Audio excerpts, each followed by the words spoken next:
चीजों का। कहानी है ना, उनको शरीर छोड़ा था उन्होंने।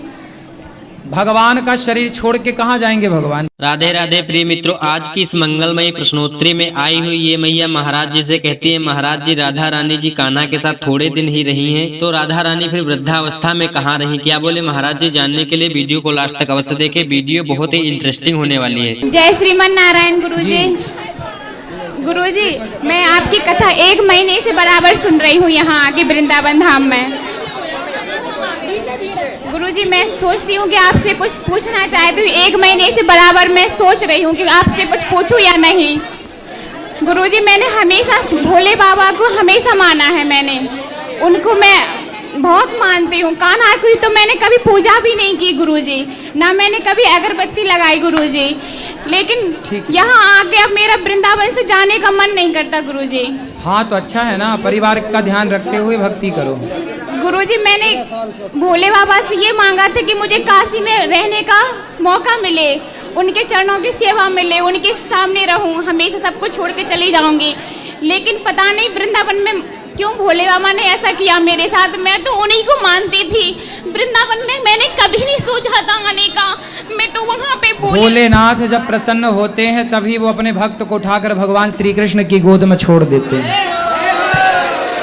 और गुरुजी, अब गुरुजी मैं यहाँ पे जैसे कि मेरे हृदय में तो भोले बाबा हैं, हनुमान जी हैं और माता रानी हैं, कान्हा तो है, लेकिन इष्ट तो मेरे भोले बाबा हैं। तो मैं कैसे ध्यान करूं कान्हा जी का? ये करो, मैं कथा में समझाऊंगा ध्यान। ये चश्मा वाली मैया को दो।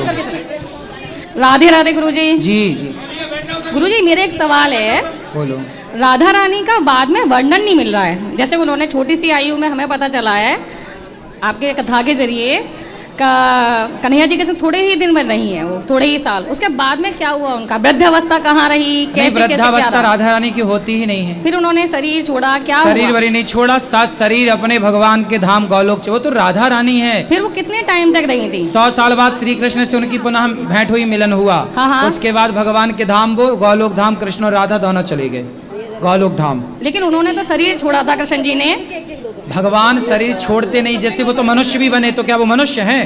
नहीं, वो तो अभिनय करते हैं सब चीजों का। कहानी है ना, उनको शरीर छोड़ा था उन्होंने।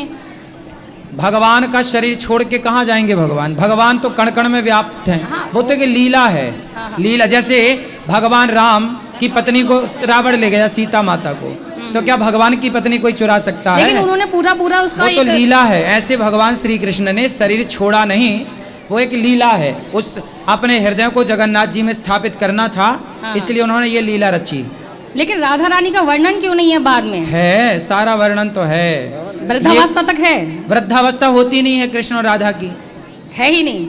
वृद्धावस्था नहीं होती, वो सदा सुंदर जवान रहते हैं। तो कितनी उम्र तक का वर्णन है उनका? भगवान की 125 वर्ष की उम्र का। और राधा रानी की? राधा रानी का भी यही है, इतना ही वर्णन। हाँ, 126 साल। 100 साल के बाद में वो दोनों मिले फिर से? हाँ मिले, यही वृंदावन में। अच्छा। फिर भगवान द्वारिका से 100 साल बाद आए थे। उसके बाद में वो साथ रहे हैं, फिर क्या हुआ? हाँ, रहे हैं साथ में। फिर इसके बाद अपने धाम चले गए। और वो अलग हुए कब? ये तो केवल वो तो लीला आप समझो, इनको कथाओं में गहराई से समझने का। एक चीज और क्वेश्चन मेरे सामने पे आया, जी। दिमाग में आया। जब देवी भागवत में पार्वती माता और भोले बाबा के बीच में डिस्कशन हुआ है दोनों में। हाँ। उन्होंने कहा है कि मैं ही कृष्ण बन के पैदा होंगी। कृष्ण मतलब गौरा माता ने कहा है, और शिव जी ने कहा है कि मैं राधा के रूप में प्रकट होऊंगा। विष्णु भगवान जी बोलते हैं कि विष्णु भगवान जी कृष्ण है। यहाँ पे थोड़ा सा कंफ्यूजन नहीं है। हरि हरियोर न भेदः, भगवान नारायण में और भगवान शिव में कोई भेद नहीं है। ये समझ लोगे तो बात सब क्लियर है। भेद नहीं। ये तो देखो, अनेक काम करने के लिए अनेक रूप बनते हैं। जैसे बिजली एक है, पर एक बिजली 3 भागों में डिवाइड है, फेस 1, फेस 2, फेस 3। फेस के रूप में है, जबकि बिजली तो एक है, पर फेस 3 है कि नहीं? उसी तरह ईश्वर एक है, पर 3 भाग हैं, ब्रह्मा, विष्णु और महेश। एक चीज और बताइए, 3 व्यवस्था के लिए 3 रूप बन गए। एक चीज और बताइए कि जैसे हम लोग जप रहे हैं राधा राधा राधा, उसके बाद में आया कृष्ण कृष्ण कृष्ण, उसके बाद में शिव शिव आ गया।